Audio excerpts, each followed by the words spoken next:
Welcome to the Salish Sea Fellowship Sunday afternoon service. Our speaker today is Dr. Todd Eklof. His sermon title is, Don't Lie to Yourself. We hope you enjoy this recording of our service, and we hope to see you in person some Sunday afternoon. Thanks for listening.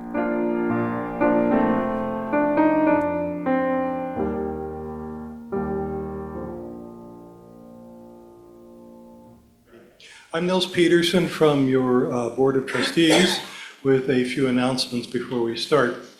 Our offering today is for Jumping Mouse, and Mel Rose, who is somewhere here, right there, is here to talk about, she'll talk right before the offertory about what their work is. The annual meeting of the members of the Salish Sea Fellowship is going to be held on Sunday, November 9, that's a week from today, right here. Check-in for members is going to start about 3 o'clock, and the meeting hopefully will begin at 3:30. Non-members are welcome to attend. They may not be recognized during the meeting, and they definitely are not allowed to vote. You should already have received the necessary materials by email, and if you haven't, please see me after the service. This meeting is a legal and practical necessity, but it's also an opportunity for us members to engage with each other about the life and direction of this fellowship. Also, we do need a quorum of 25%, which amounts to about 18 members, so please do come. Our regular potluck will follow the meeting, so there's that incentive as well. Our next service is November 16th. That's going to be Joseph Bednarik, and the topic is God as Metaphor. Our breakfast club, hosted by Karen and Sarah, continues every Wednesday at 9:30 at the Bayview Restaurant. Everyone is welcome. Sometimes there's a smaller group, sometimes there's a larger group. And, Virginia would like to, where are you, Virginia? There you are.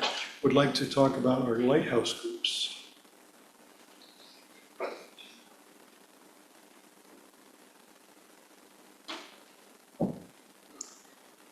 Hi.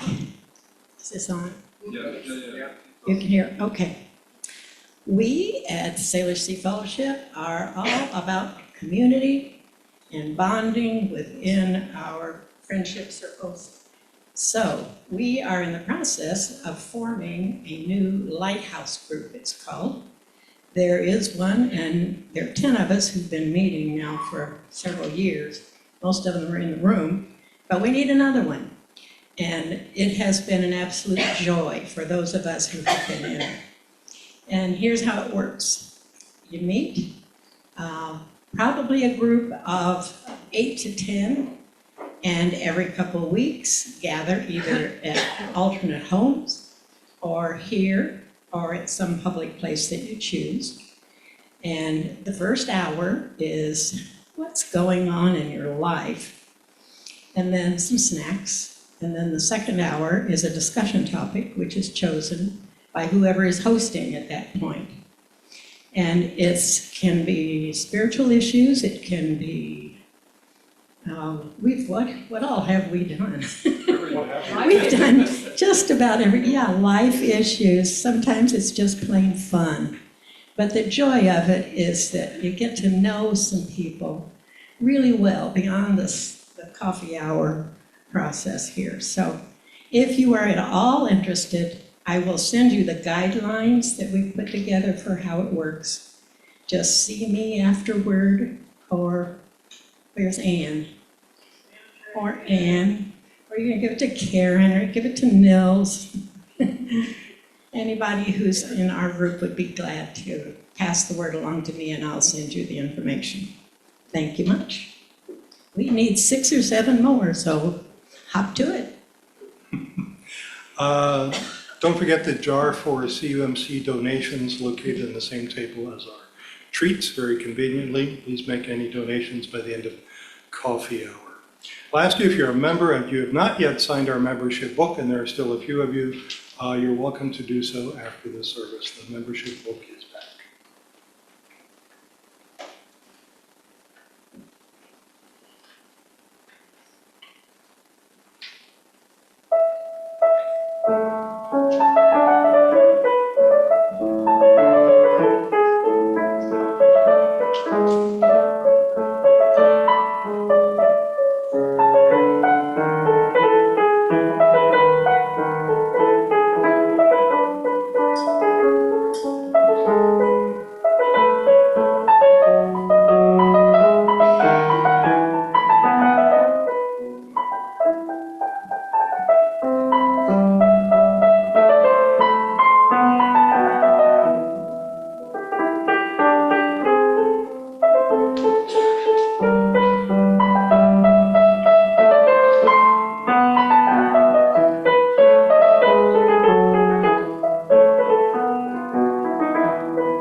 Good afternoon, everyone, and welcome to the Salish Sea Fellowship.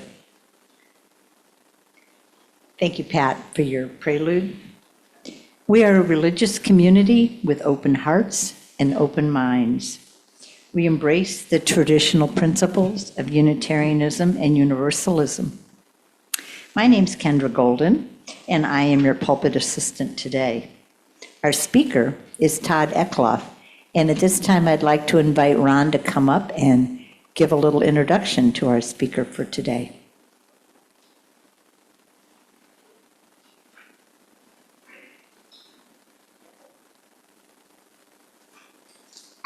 Good afternoon. It's always good to see this group. Thanks for being here. For some people, Todd Eklof doesn't need an introduction. For others, we're just starting to get to know him. So he spoke here last year, I think. And he's agreed to come over all the way from Spokane to speak again to our group. The inherent worth and dignity of each individual. That's a concept that is important to many of us. And to achieve this, we need a society or fellowships that are based on freedom, reason, and tolerance. This is an important concept that Todd has used for many years and has helped him to organize the idea that is behind the North American Unitarian Association, NAUA. Todd comes to us, Reverend Eklof, in a circuitous path today, grew up unchurched, as he says. He studied ministry at the Southern Baptist University of Texas, was ordained and attended Southern Baptist Theological Seminary in Louisville. He's agreed to keep the hellfire and brimstone to a minimum today. After our one semester there, he realized he no longer believed, dropped out, renounced his Christian faith, left the ministry, and began a 16-year career in television news and corporate video production. In 1988, he became a Unitarian, and 10 years later, he re-entered the ministry at Clifton Unitarian Church in Louisville, Kentucky. He holds undergraduate degrees in philosophy and communication. And I can tell you for the last couple of days, my jaws are tired because we have both been gabbing so much. So I think he's a good communicator, and I try to be a good listener. He has a master's degree in religious studies and a doctorate of ministry. He's also been an activist in the areas of peace and justice, LGBTQ rights, marriage equality, the environment, and other issues. He's been the minister at the UU Church of Spokane since 2011 and the founder of the NAUA. For many of us, we were introduced to him via his authorship of the Gadfly Papers in 2019. That's how I came to know Todd. And its questioning of the trajectory of Unitarian Universalism in America. So please welcome back Reverend Todd Eklof. Thank you.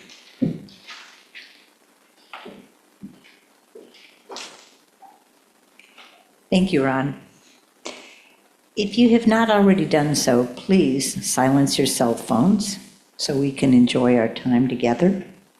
And at this time, I would like to invite Karen Wamstad to come forward.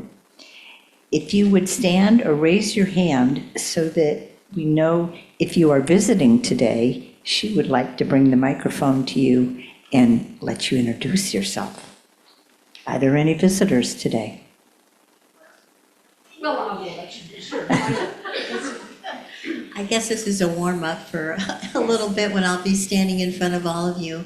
My name is Dr. Melrose. It's truly a pleasure to be here today, and I hope to share a little information about Jumping Mouse and learn more about your fellowship, which sounds wonderful. We're glad you're here. Thank you very much. And maybe people will want to chat with you a little bit afterwards if you're able to stay. Yeah. Anybody else? Well, I feel like, like Kieran is new again, but more about that later. Okay, thank you so much. And now I invite us into a time to settle in and quiet our minds. We will begin our sacred time together by the ringing of our chimes.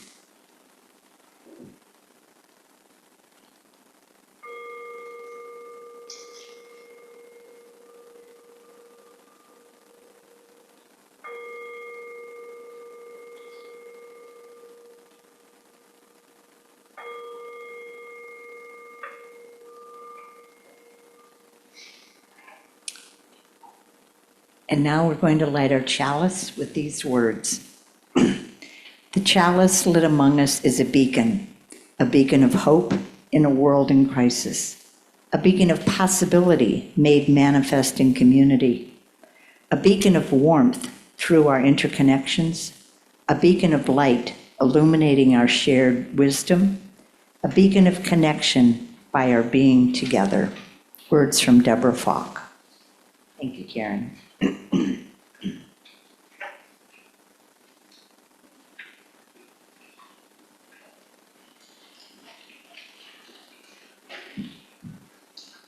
Our opening song numbers Just As Long As I Have Breath. Please rise as you're willing and able.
We make time each week to share our joys and sorrows together. Karen, would you come forward and lead us in that? Yes, what a pleasure it is to be with you and see your faces. Just today marks the day changing of the seasons, and yeah, wonder what that's going to bring to us. As always, we acknowledge that there is strife, there is suffering throughout the world. We think about it, we wonder what we can do, and when we find the answers, we know we will act. And among ourselves, you know that I come to you frequently talking about community, describing what I think it is and how we can do it better. But I think we've turned the corner on this, because now I'm aware of not people in need that, wondering what we can do for them. I am hearing from people wherever I go amongst you of somebody who's had something going on, and I'm hearing what they've been doing for that person. We can't work miracles, but we can think about it, we can talk about it, we can be with people in their journeys. And I am so proud of you, really. You are getting it. You've been doing it all along, and now I'm finally understanding it. Yes, we are a community, and thank you for that. Are there other birthdays here too? Let's be inclusive. Nobody's getting older. Okay, just Penny. Okay. Oh, who's?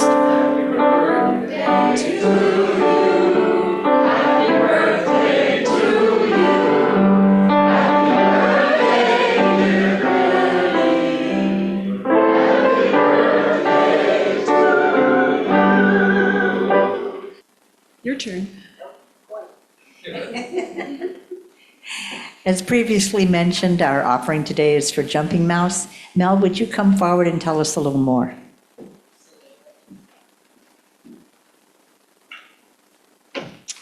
Okay, I guess you all can hear me. Yes? Yes. All right. I have to say, it's always such a delight to be able to sit and to listen to your joys and your sorrows, because as I was sitting and hearing what you were sharing, it struck me that what we do at Jumping Mouse really is no different than what you all are talking about here today, which is to walk alongside one another in community and in fellowship, offering relationship as the best antidote, I think, to whatever hurts us so that we can continue to move forward. That's very true for what happens at Jumping Mouse. And I want to thank you from my heart and from the hearts of all the children that we serve for the offering that you are donating to Jumping Mouse. We serve children 3 to 12 years of age. We currently see 51 children every week for an hour of therapy.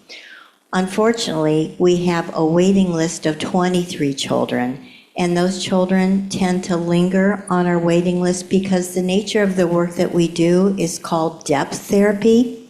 It's long-term because for children, play is their language and toys become their words. So it's just a slower process for them to basically unpack their narrative using play as their language. So the average length of stay or treatment is 18 months. So what happens is on the opposite side of that, we have children getting backlogged on our wait list. But we've been in existence for 26 years. We are involved at 3 schools. We provide on-site services at Brennan, at Chimacum, at both the primary and elementary schools, and at Salish, which is literally across the driveway from us. And I have to tell you, I get such a hoot out of it because I hear the pitter-patter of little feet coming from across the school. They come into the building and they are just so excited to be able to go into a room and for 50 minutes be the recipient of unconditional positive regard, where they are really visible and seen and accepted by another. So that is the work that you are so graciously supporting and which we appreciate more than words can express. We hope to be around for at least another 26 years serving the kids and the families, because we also work with parents. We see parents once a month, and we also provide additional therapeutic support for parents if they so desire. So we try to really take a systems approach to holding up everybody in the family, which circles me back around to where I started with my statement about the importance of community, which you all live in real time. So thank you from me to all of you for sharing your joys and sorrows and for providing Jumping Mouse and the children here in Jefferson County all the support that you do. Okay. Try to keep it short. Thank you.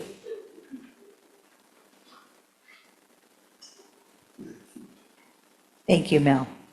Our ushers will now come among us to collect the offertory, and at the same time, we get to listen to the Salish singers.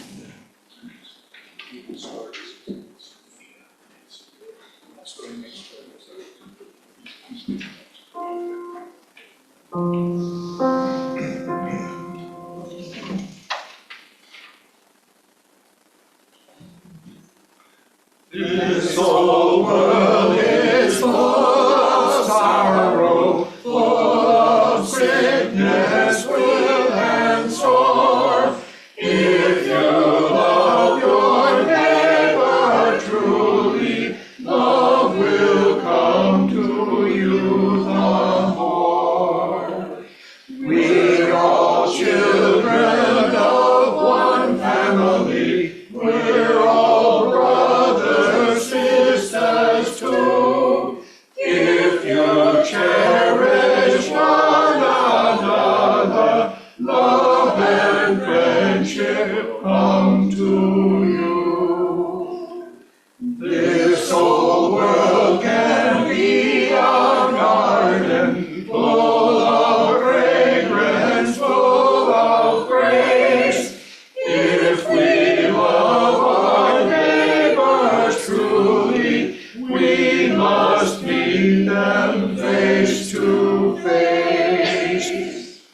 This is said now, love thy neighbor, and we know well that is true.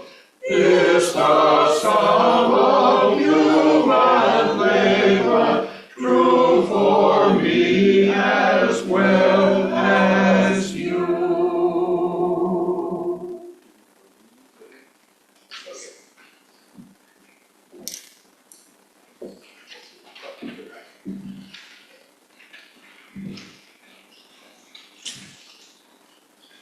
Hi. Good to see all of you again. Thanks for having me. They asked if I had a reading. I said no. And then I said, well, actually, I do. So I'll read this. I'm not a poet. I don't consider myself a poet. I don't have a discipline of writing poetry. But every now and then, about every 2 or 3 years, I get inspired. And this came to me a couple of more months ago when I was in the shower. That's a great place for inspiration for some reason. Yes, so I got out and I wrote this. It's called Do You Understand? We don't say things stand because people stand. We say people stand because things stand.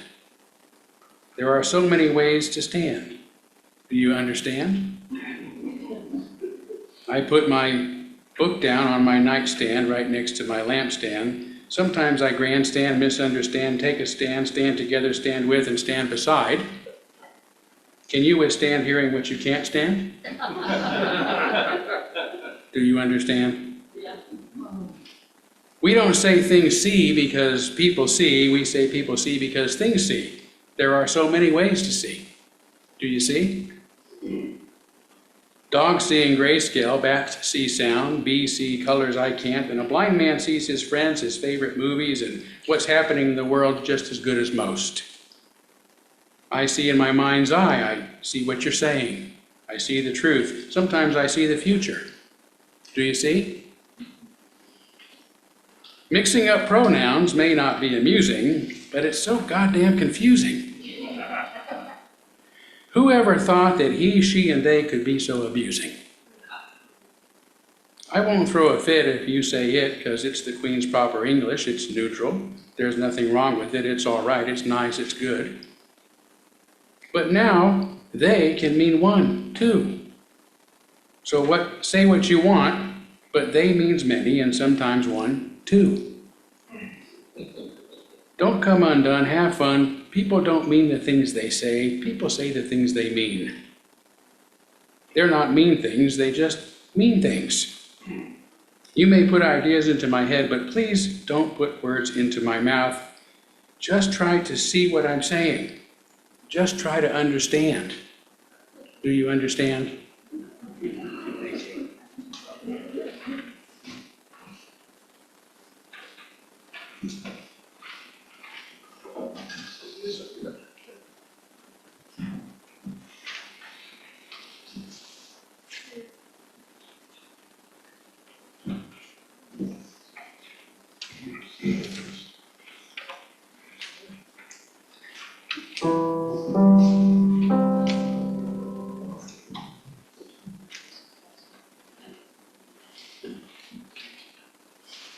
My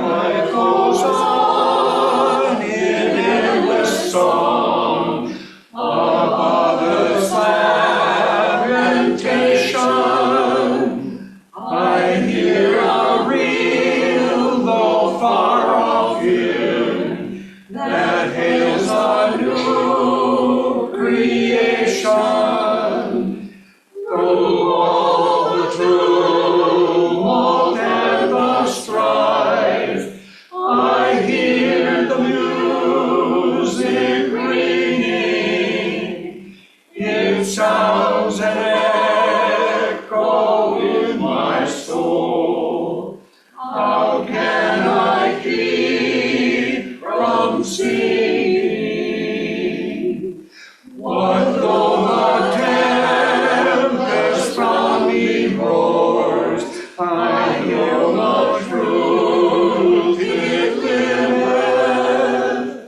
When through the darkness round me glows, songs in the night it giveth. No storm can shake my inmost calm. Why to the rock I'm clinging? Since love prevails in heaven and earth, how can I keep from singing? When tyrants tremble as they hear the bells of freedom ringing, when friends rejoice both far and near, how can I keep from singing? To prisons bound and dungeons vile, our thoughts to them are winning.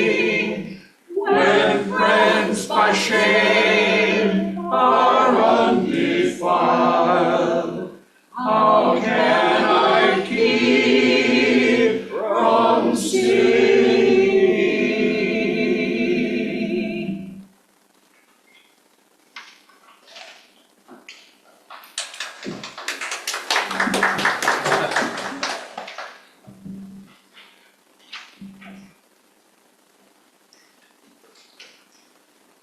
I'm back. Thanks for that. I love the harmonies on that. Thank you so much. Yeah. So my sermon is titled, Don't Lie to Yourself. Enough said? Well, I'll say a little bit more. Why not? Some of you may recall Cypher. Cypher is the character in the 1999 blockbuster film The Matrix. You familiar with that? Most, yeah. So Cypher has awakened from a false reality to see the world as it truly is, dreary and miserable. And in the end, he betrays his friends so he can return to his state of delusion. I know this state doesn't exist, he tells his subjugators over a virtual meal. I know that when I put it in my mouth, the matrix is telling my brain that it's juicy and delicious. After 9 years, you know what I realize? Ignorance is bliss. I don't want to remember nothing. Okay, get my body back in the power plant, reinsert me into the matrix. In Plato's allegory of the cave, the original Matrix story, prisoners who've been chained within a dark cave for their entire lives, knowing of no other reality, murder the one inmate who has escaped and discovered the real world before returning in an attempt to liberate them from their captivity.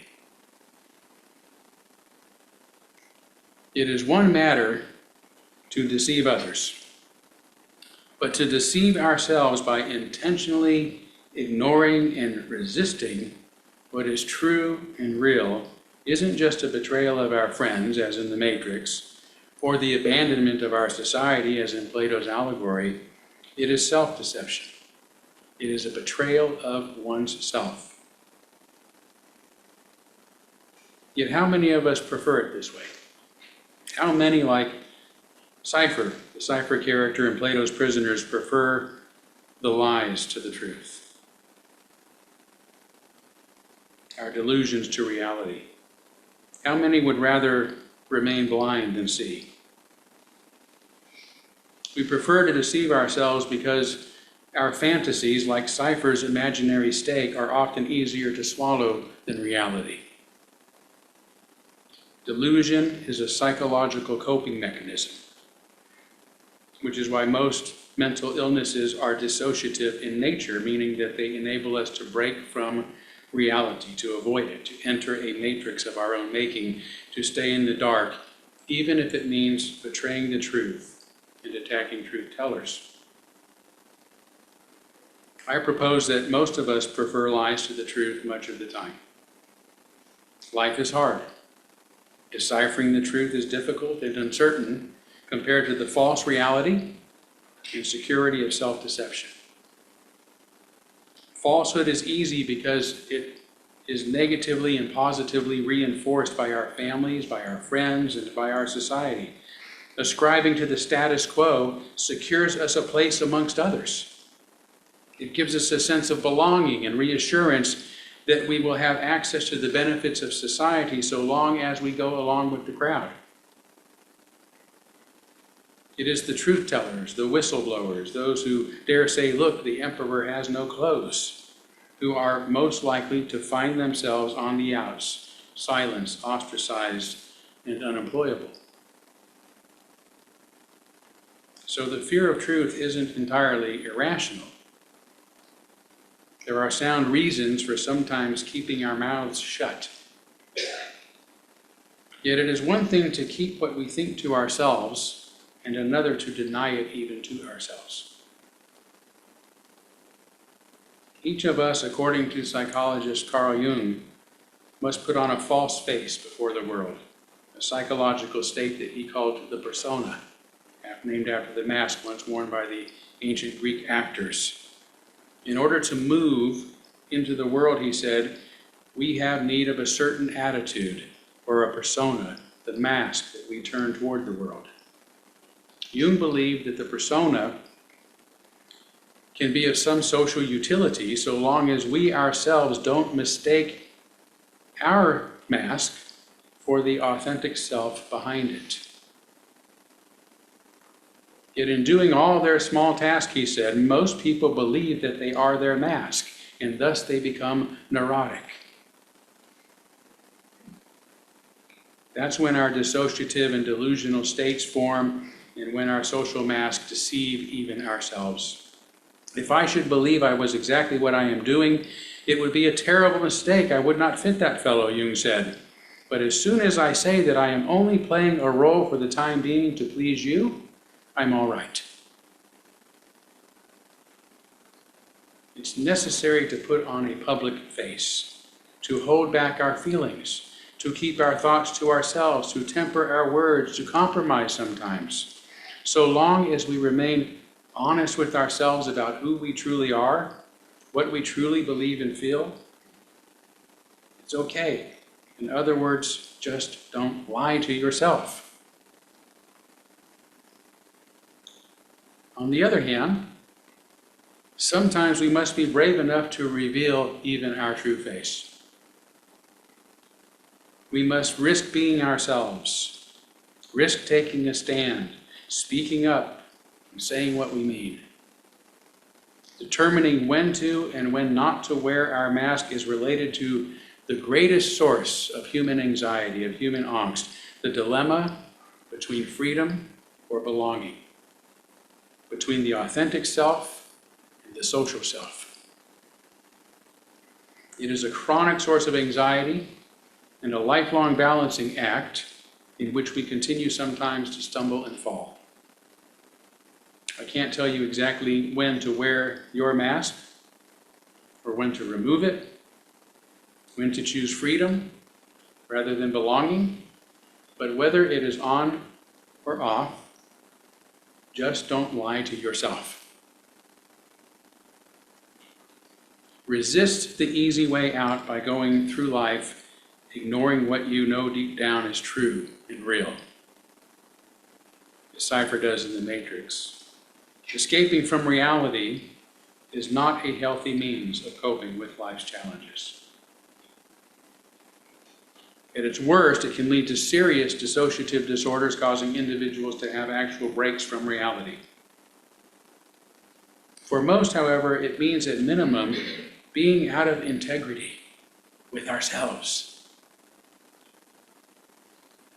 It means living a life of self-deception. It means lying to ourselves. And this is what makes Cypher such a tragic character, because his name literally suggests he has the ability to decipher the difference between what's real and what isn't. Yet he knowingly and intentionally chooses to live an unconscious life. Coping with life's pain by denying it is one of the main reasons that we choose, consciously or unconsciously, to deceive ourselves. Another, again, is our need for belonging, our desire for companionship and for social security. When it comes to finding acceptance, conformity is almost always easier than authenticity. And this is why most would choose belonging before their own freedom, like the prisoners in Plato's cave who kill their would-be liberator. Yet there is another, and I believe a more pervasive cause of self-deception that's hardest of all to overcome because it's hardwired into our very neurology: fear. Fear is considered one of our 6 primary emotions, the others being happiness, sadness, anger, disgust, and surprise.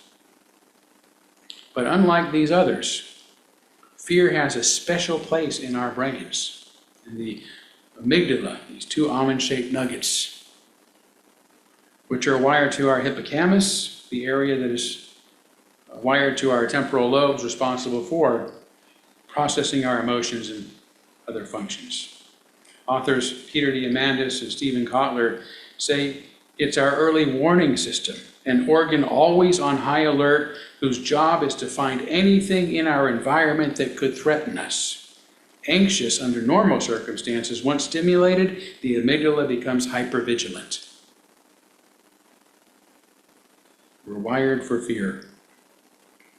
And this coincides with evolutionary psychology's theory that the most important question faced every day by all animals, including humans, is whether their immediate environment is dangerous or not. It's the first thing we examine when we walk into a room, especially someplace we've never been. Am I safe? And this instinctive fear of new environments, of unfamiliar circumstances and of strangers, is called neophobia, the fear of the new, and is likely rooted in the rational fear that our primitive hunter-gatherer ancestors had of wandering too far from the safety of the group or going alone in untrodden territory. There is safety in numbers and sticking to the well-traveled path. Although we don't face the same sort of threats that they faced thousands of years ago, we have inherited their neurology, which manifest as fear of the new and fear of being alone. Fear of being by ourselves, fear of being left out. Feeling safer by going along than by going alone additionally requires us to convince ourselves that the crowd must be right. We accomplish this by purging ourselves of any doubt about our shared ways and beliefs, and by ridding our community of any threatening outliers. In the process, we adopt a false sense of certainty that leads to a false sense of security. Fromm called it the pathology of normalcy. They are false because nothing in life is certain, and not even sticking to the tried and true. The tried and true will only work until it doesn't. Even in our liberal church, I sometimes hear people complain, but that's the way we've always done it. Right?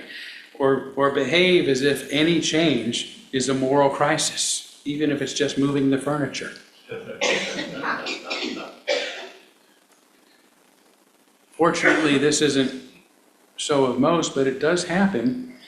And when it does, it's the primitive brain talking, not the liberal brain, not the liberated brain, not the free mind. We can't move that. That's always been there.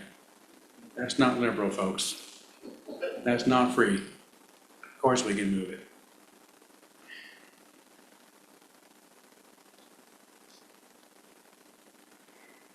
In his book, On Being Certain, neurologist Robert Burton says, certainty and similar states of knowing what we know arise out of an involuntary brain mechanism that, like love or anger, function independently of reason.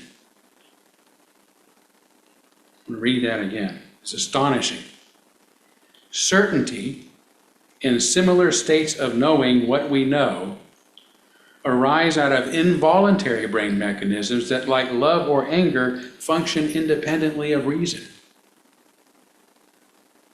It's an incredibly provocative assertion that certainty is not the result of sound thinking, but of emotion. As Burton goes on to say, the feeling of knowing, and its kindred feelings should be considered as primary as the states of fear and anger. In other words, when you feel sure that you are right, the only thing you might really be sure of is that you're having an emotional reaction. Probably to something that is frightening, whether it's truly frightening or not. Fear of new ways, combined with certainty about old ways, kept our primitive ancestors safer than not, most of the time, which is why our brains are evolved to reward us with dopamine, a neurotransmitter that makes us feel really good when we are sure and exhibit repetitive behavior. Right? Our brains make us feel good when we repeat our behavior, including our thoughts and our ideas. And that's why habits, including habitual ways of thinking, become habits, because they are addictive. It feels really good to know we're right.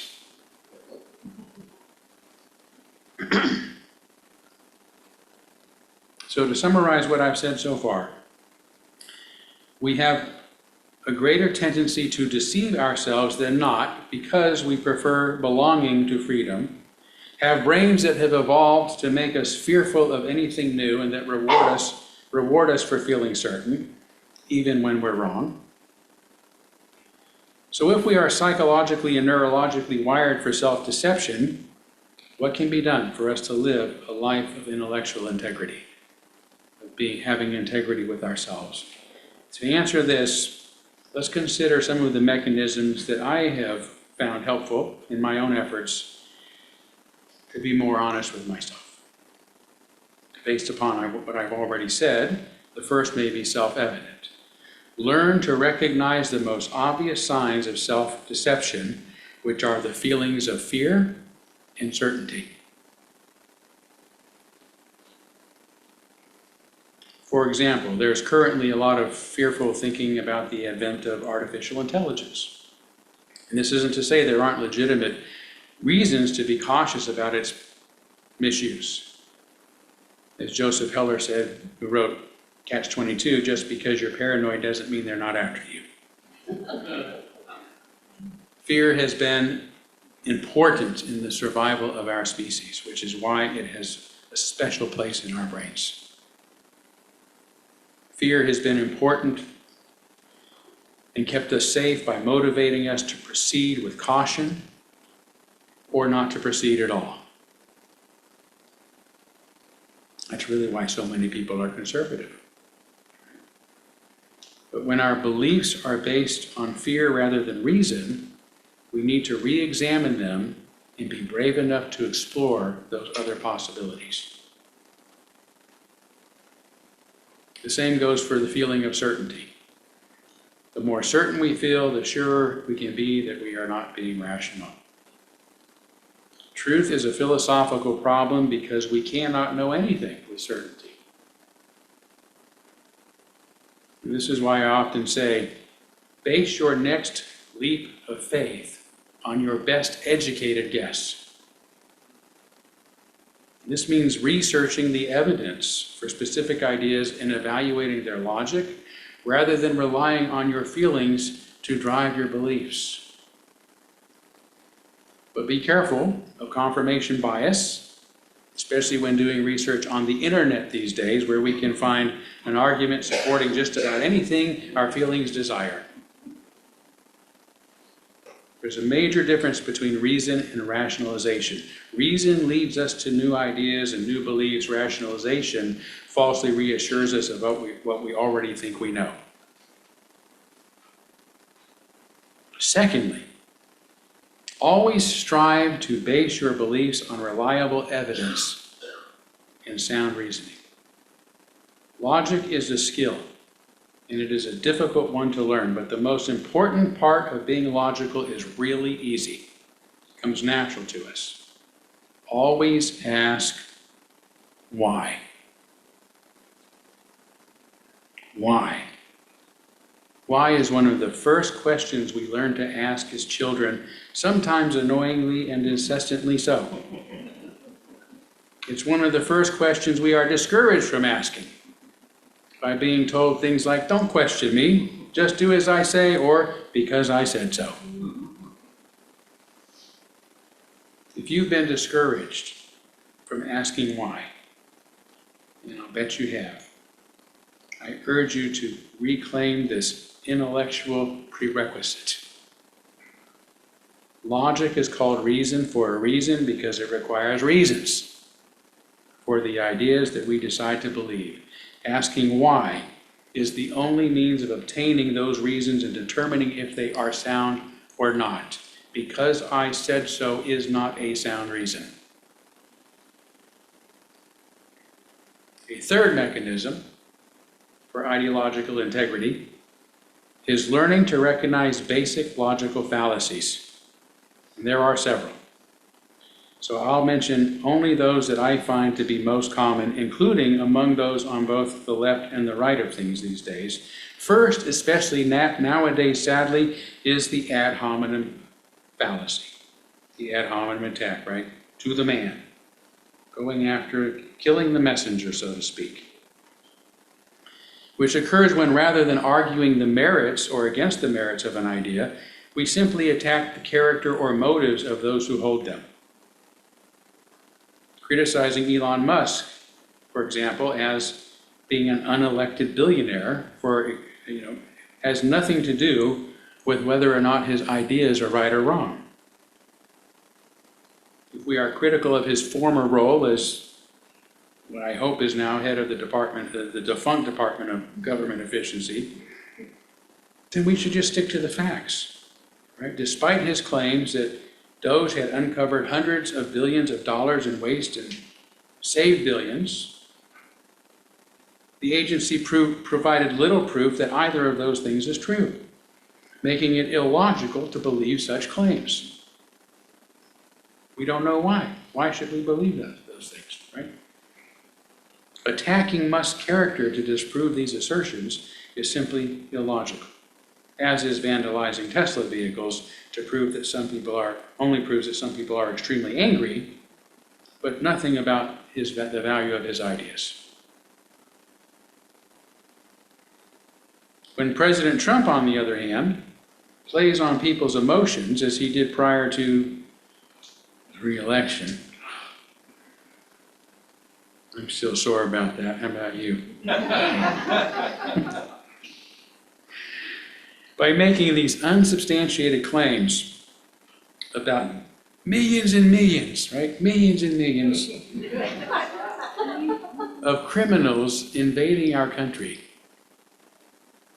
or that he is the only person that can prevent World War III or nuclear holocaust. He may be the only person that can start it. Or as he is doing now, claiming that his tariffs will make us all wealthier than we can imagine. He's playing on our feelings, on our worst fears and our greatest hopes. And these claims, even if true, are also illogical to accept because they seldom, if ever, are backed up with any data, right? Giving us no reasons to believe they are true. Where are these trillions and trillions of dollars pouring into the country? Well, one, they can't be pouring into the country because that's not how tariffs work. They're being sucked out of the country into a government to fund the government that has no programs because it's gotten rid of them all. So who's getting the trillions and trillions of dollars? Anyway, I digress. Even if it were true, there's no reason to believe it's true. We're not given data. That's the point here. Why? If we don't have the why, it's not an argument. We don't have the reasons, there's nothing to evaluate. Another common fallacy is raising a straw man. A quick and sometimes a noticeable switch from the argument at hand to a similar argument that's easier to win. So Trump's now infamous attempt to manipulate Ukrainian President Vladimir Zelensky during a meeting at the White House earlier this year is a really good example. Based upon what transpired before this meeting, his conversations with and praise of Vladimir Putin, while blaming Zelensky for the war and calling him the authoritarian, along with statements about obtaining Ukraine's mineral rights, it is logical to conclude that Trump probably intended to convince Zelensky to accept Putin's terms, which meant ceding territory to Russia that it had already taken and agreeing to never join NATO, and in exchange for Trump arranging this great deal, give U.S. some of Ukraine's mineral rights. But the argument Trump stated was quite different. He simply asked Zelensky, "You want peace and to save millions and millions of lives, don't you?" Who could say no to that? Yet when Zelensky didn't accept this failed deal, Trump and VP Vance then responded with ad hominem attacks.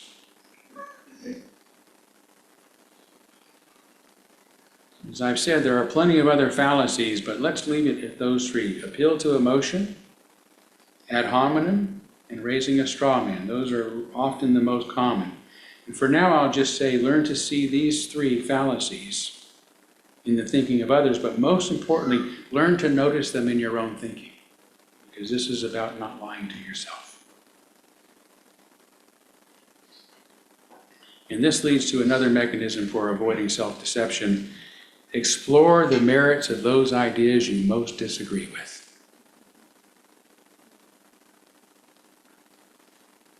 We all have a primitive instinct to automatically disagree with the ideas of those on the other side of the issues. Republicans automatically disagree with most anything a Democrat says, or vice versa. The same is true of liberals and conservatives in general. Yet I've spent some time listening to a few conservative investors and economists whom I respect about the potential value of tariffs, trying to understand their thinking behind them. And although their arguments have not convinced me, I won't go into why. I mean, there was a time where tariffs funded our government. And then we just created more taxes and got rid of the tariffs. Same outcome. So their arguments haven't convinced me that we need tariffs right now by any means. But I've considered them with courage, and I've considered them with respect, and I've considered them with openness, and now I have a greater appreciation for the role that tariffs have played in this country in particular throughout history. I've also read and listened to the voices of those on the right who are critical of those on the left. But I'm not afraid of changing my mind if that's where the evidence leads. Rather, I'm eager to evolve as I discover better ways of thinking. People I disagree with don't scare me. They challenge me, and they may even edify me. So explore the merits of those ideas that you most disagree with. Now, getting back to the persona, the mask that we wear in public in order to secure our place in society, I offer a final mechanism for avoiding self-deception. Don't sweat the small stuff. but be brave about the important stuff.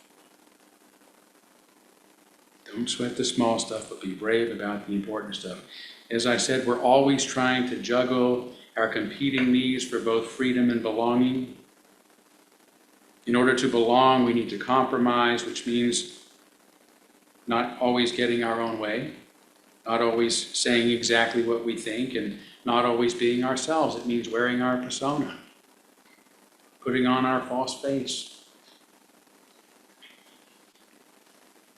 Learning to give and take is part of what it means to be in community. It's what it means to have healthy relationships. But when it comes to important matters like our own integrity and adhering to our core values, we need to express ourselves even at risk of offending others and finding ourselves estranged and ostracized. Believe me, I know. Just be careful not to inflate the small stuff into big stuff out of pride or selfishness or that false sense of dopamine-induced certainty that I mentioned earlier. The matters we stand up for and stand out for ought to take real courage and selflessness because our own comfort and welfare may be put at risk. And because we do so for something greater than ourselves, greater than that dopamine rush, far greater than just feeling right, far greater than just winning the argument, far greater than just getting my way. It takes sacrifice for something greater than ourselves, like the universal values that we hold and the welfare of others that we stand up for.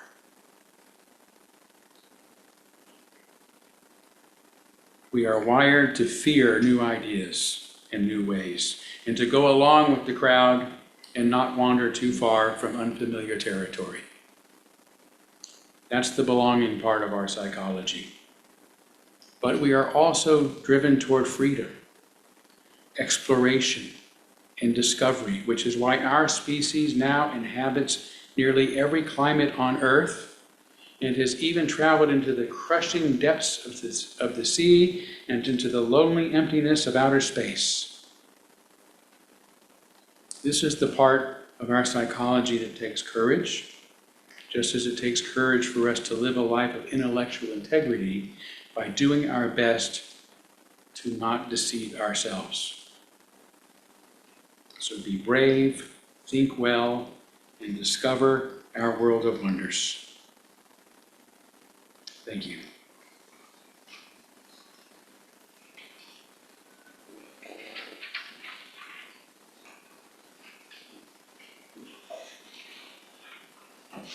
Time for our closing song.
Let us repeat our closing words together.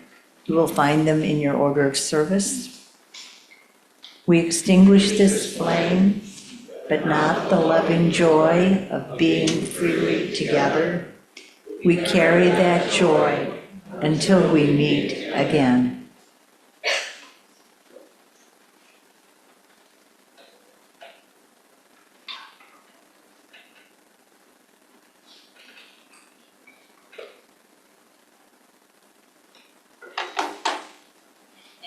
As we enjoy our coffee and snacks, sometimes our speaker is able to stay and spend time in discussion. Are you able to do that, Todd? Yeah. Excellent. After about 15 minutes, you can join him down the hallway there. Thank you all.